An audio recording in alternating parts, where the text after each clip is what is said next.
I wanted to do a seminar on content creation and in regards to Smash, and maybe this will also be applicable to any esport if you're an aspiring writer. I'm hoping that this encourages you guys. Maybe you guys take away some things about just becoming a better content producer. And a lot of this talk actually really just came out of going to GDC last week and networking with people, and actually going to some really helpful seminars. So I'm going to share a lot about what I've learned personally from going to GDC, along with networking with other people from other esports and chatting with them. People like Matt Demers, Robert Paul, who have been kind of navigating the esports scene. And I really want to grow Smash, and I'm at that point where, given my schedule and given what's on my plate, I can only do so much. I've been writing on some sites, as you guys have probably seen, ESPN, Red Bull, but I can only do so much, and I know in my heart that there is so much that could be written about. And I think there's some momentum shift, but I think people are going for the easiest fruit available. So what I mean by that is, I saw like 6 different articles on Battle of the Five Gods, and they're pretty much being written like in the same way, pool predictions and Mango, Armada, stories that have already been kind of beaten to death, but still need to be told. Don't get me wrong, but there are a bunch of other stuff, whether it's in Melee, Smash 4, Smash 64. There are countless stories that need to be told, and there are people that need to just step in. A lot of stories, just not enough hands, is what I'm really emphasizing here. So overall, I really hope that maybe you're an aspiring writer, maybe you like creating videos, and hopefully I give you some tips. So just to outline, I'll talk about our state in Smash in terms of content creation, where we're at, how to find good narratives, and how to tell a good story, tips to grow your personal brand wherever that may be, and in portfolio building and in networking. Those will be the things that I hope to talk about. So overall in Smash, I really hope that the grass is always greener in terms of narratives, and so a lot of people complain and tell me, well, Smash doesn't get the right viewership, it's not getting the same level of monetization as other esports. And to be fair, like, you look at other YouTubers for other big games or content creators, and their viewership is frankly larger, and that there's no denying that. But Smash, there aren't too many people in the scene that are writing. By default, if you write an average of an article per week, you're probably already in the top 10 of Smash content creators or Smash writers by default. And as Smash is growing a little bit bigger every year, by you guys starting early, and if you guys can build your brand well, then you guys can get a foothold. As it gets bigger, you guys get more access and more notability. And that's how I got started, where I started a little bit earlier than everybody else, probably around 2013, 2014, and just writing articles and being consistent and just doing work. And I can't emphasize that enough. So overall, you're not too late to the game. It's not as hard to break in. There are some new writers. There's Pika Pal. There is a guy from the Philippines. I forget, Poppy. Smash Caps. They all got into the writing game like within the past year, and they're starting to make a name for themselves. And lo and behold, the market isn't saturated yet. So just to encourage you guys can still do a lot. Is basically what I'm getting at. So the first thing I want to address is storytelling and finding good narratives, and this is something I asked a lot of questions about. I took a lot of notes from the GDC storytelling one that featured Samox and some other prominent esports writers. And so what they basically told me was, like, how do we find the human element in how do I find the human element in a story, a player, or like a tournament? And basically, if you can write a creative story, you can write about an esport. And what I mean by that is you can take any player, and there's a lot of stuff that's interesting about each player in the top 50, top 100 that you could write about. To give some examples, Slux, not too long ago, didn't do so well in SoCal. How does he feel about that? Why is he angry? What does he go back with to New England? What's driving him at this point? Why is he so Is he disappointed in the fact that New England isn't getting representation at nationals? Or what about Mike Hayes, who's improved over a year but seems to get overshadowed, who wants to make a name for himself, who wants to get into Smash 7? Or what about the Moon? The Moon, doesn't get regarded in the same tier as Pew Pew, but like the Moon has been doing a lot of great results, has did phenomenal in Cruise at Genesis 3, has his really great mindset. You look at his interviews, really confident in himself, really, really driven. You can write a bunch of stories about their journey, and it doesn't even have to be the most glamorous ending either. And the StarCraft 2 guy just mentioned, like, even like trying your hardest and failing is a story in itself. When I look at Smash 4, to give some examples, how does Larry feel about playing against Void? He respects Void very much as a player. Now, what are the underlying questions behind that? Does Void push Larry to a limit? How is Larry getting influenced by it? When he plays Void in a set and loses, how does that make him feel over the week? And we look at Zero, right? Anti just declares that Zero's the best. Is there a hope for somebody to beat Zero? So there's like a bunch of questions you can ask and you can get answers to. And the fortunate thing about Smashers is that they're one tweet or one DM away that you can ask them these questions. Because I go to Sky's house from time to time, or I go to an event. I'm the fly on the wall, and they talk about a bunch of interesting stuff that can be fleshed out. If you pay attention to the little nuances, you can tell by their demeanor, how they interview, why they practice so much, why they stream so much, like what motivates them, and you can capture that. There's a lot that you can do, and if you feel uncomfortable, just practice. I'm not the best creative writer. I grew up absolutely hating writing. I never thought I was going to be a writer of any capacity, and I was actually frankly scared. I thought that people were going to think my writing sucks, that it'll never get anywhere, and those are my initial fears in 2014. When I first started writing. But these are skills you can learn and develop and iterate.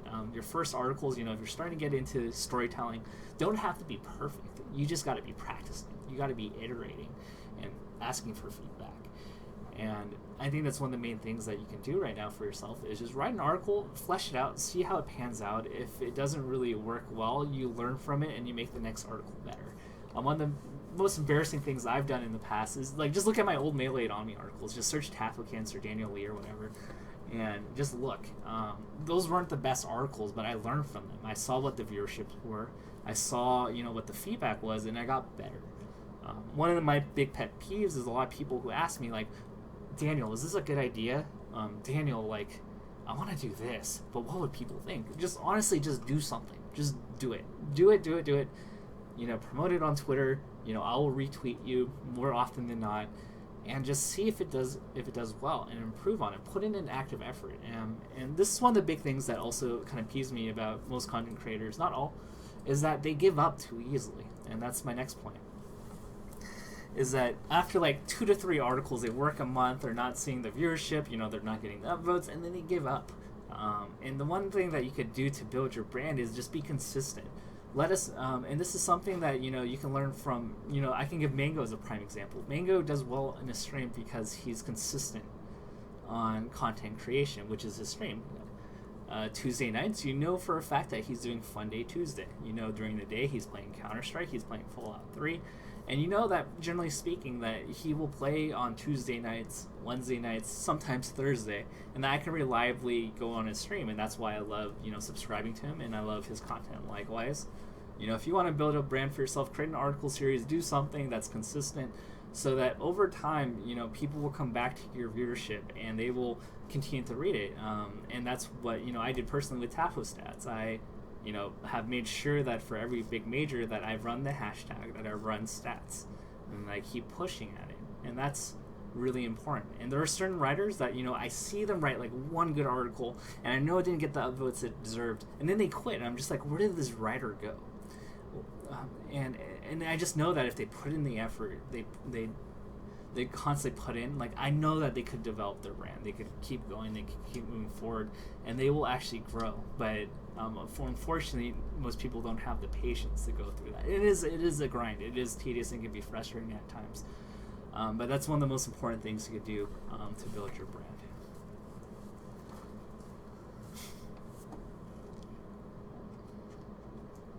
Anyway, so to keep moving forward, so the best things, so to just recap some of the points I gave up, just practice some storytelling. If you want to do writing, just find I guess the easiest prompt you could do is just write about your favorite player.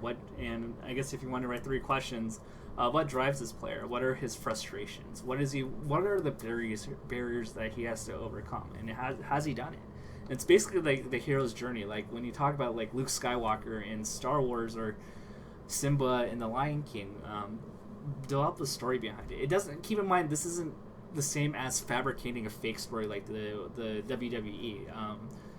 I'm not saying to like make up a story for the sake of making up a story, but there are drivers, there are emotions, there are things that go on within the world of Smash. So over time, if your work is really quality, people will notice. People will begin to retweet you, and this might take a couple months.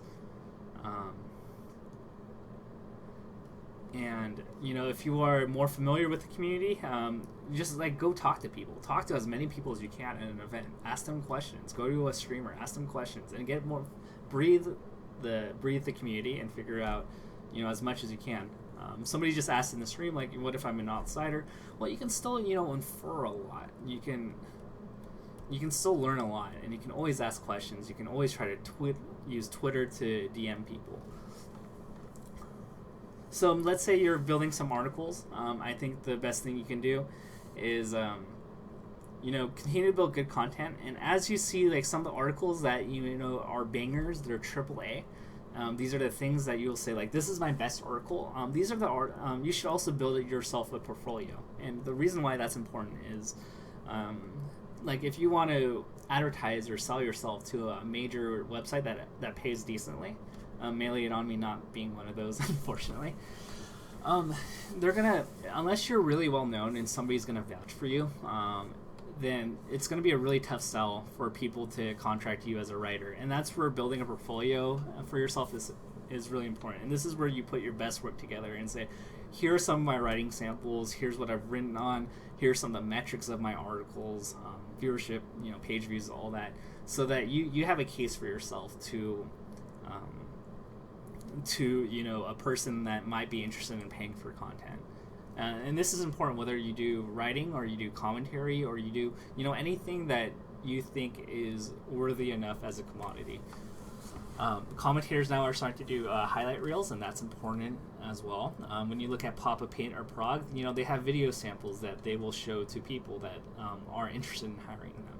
Likewise, for my articles, I will always bring up my ESPN articles. I'll talk about some of my articles on Mail It On Me. I'll talk about my Axe article, my AMSA article, my Mewtwo versus Mango article, just as like good reference points to say, here's some of my work. I can do narratives. I can do analytical articles. I can do stat articles. I can do big projects like SSBM Rank. I can organize that, and that's my writing portfolio, and that's my pitch to bigger writers is, here's my scope of work. I can do many different styles. I can do them very well, and here are my numbers.